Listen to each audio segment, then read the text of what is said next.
Hey there, gamers. My bed. Oh, along the corner there.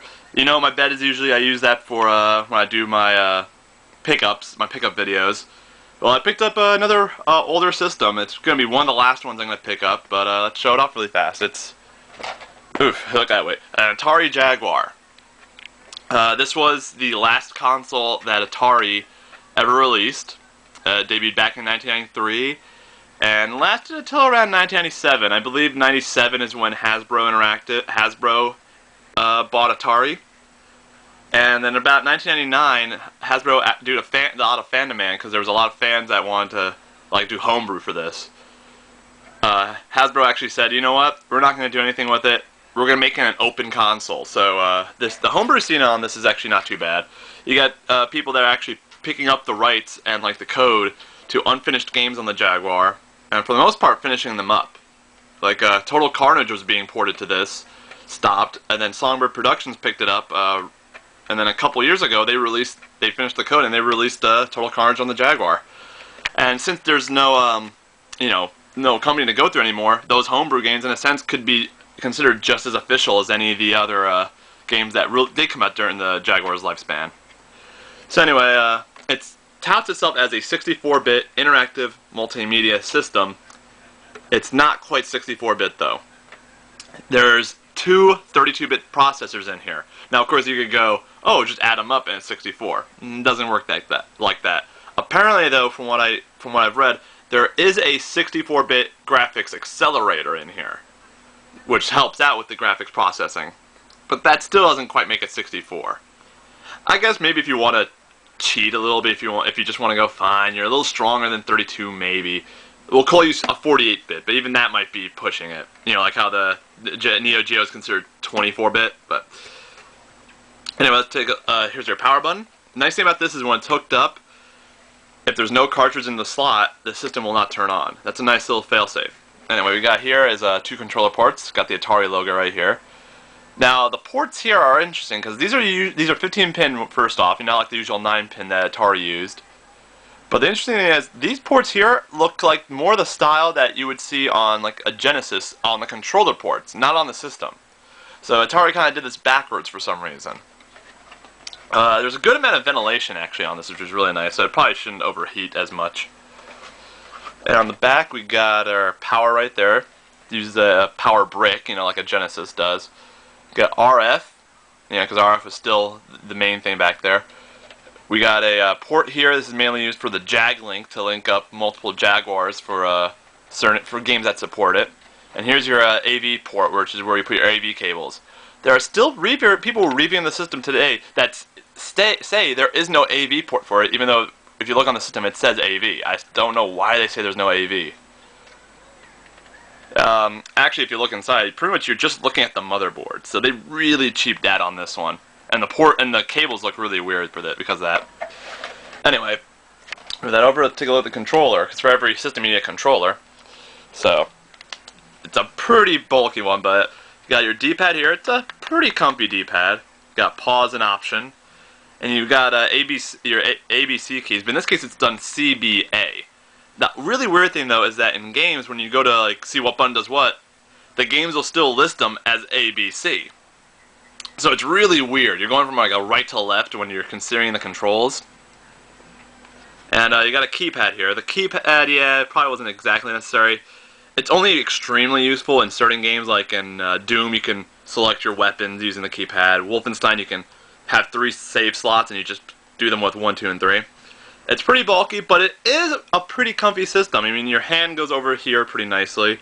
Thumb here. On the back, you have some nice little grooves here for your index fingers to go in. I think it's definitely made for larger hands. It's not really made for little kid hands, but it's definitely not a great controller, but it's surprisingly comfy. And let's go over the games I got for really fast. I got this off eBay. I think it was a pretty good deal overall because I got 11 games with this. So let's go over it. Evolution Dino Dudes. People might know this more on the Genesis as The Humans. It's like a puzzle game. Probably played it. It's okay. I'm not sure if I'll keep it or not, though. Got not one, but both pinball games released for the system. We got Ruiner Pinball. Ruiner Pinball, here we go. And Pinball Fantasies.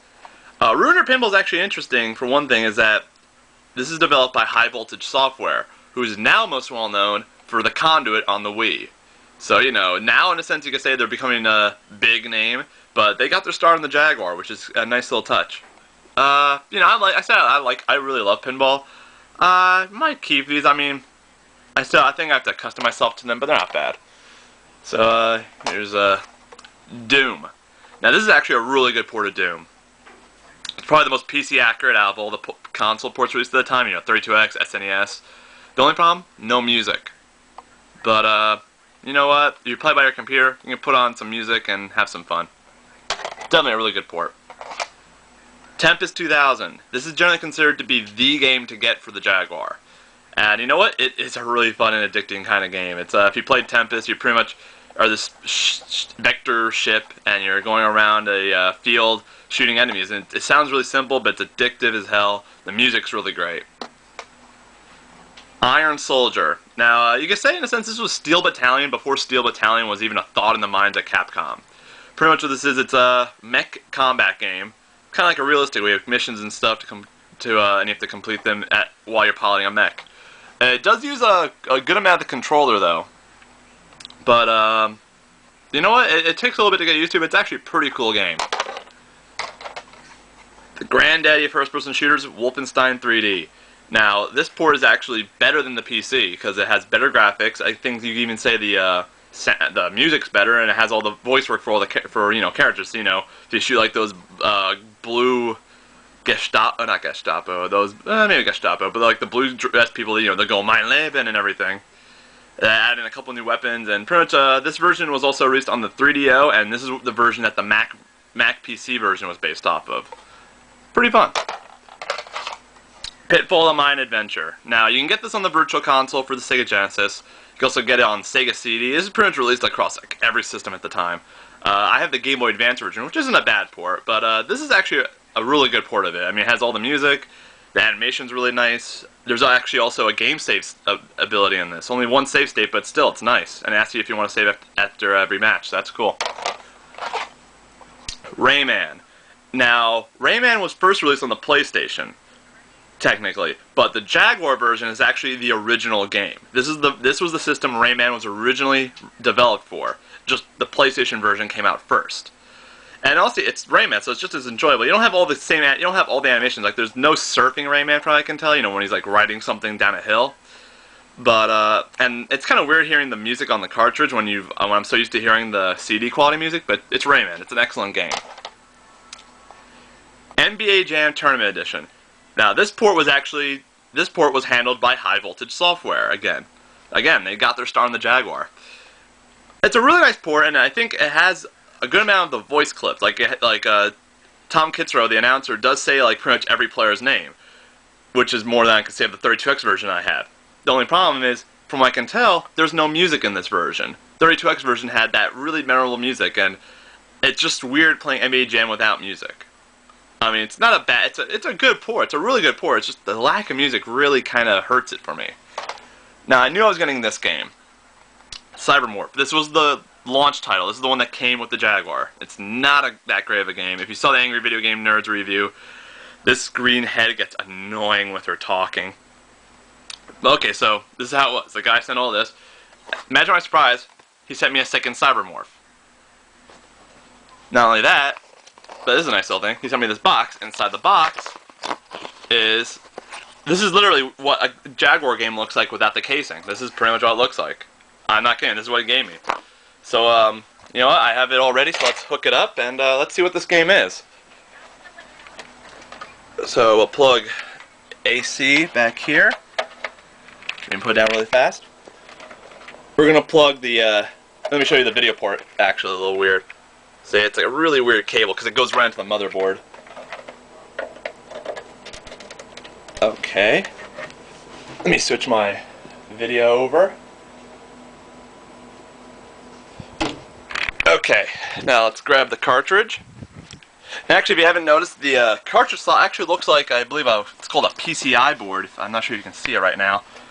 It looks like one of those PCI boards, I think they're called on like a PC, you know, it has that little notch in it. And in a sense, that's like the easiest way to put it in. It's a little weird with this cartridge, but You put it, I usually do right side first and then slip the left side in. And it usually works. So, power it on, bring it up to the screen. There's our Jaguar.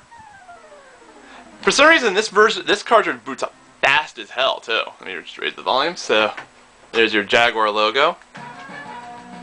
Oh my god, it's a third Cybermorph. Like, that'd be cool if it was like a game like, oh, it's a mystery game and everything. Now, of course, he didn't write the second Cybermorph or this blank cartridge in the listing, so I can't complain. You know, I got extra stuff out of it.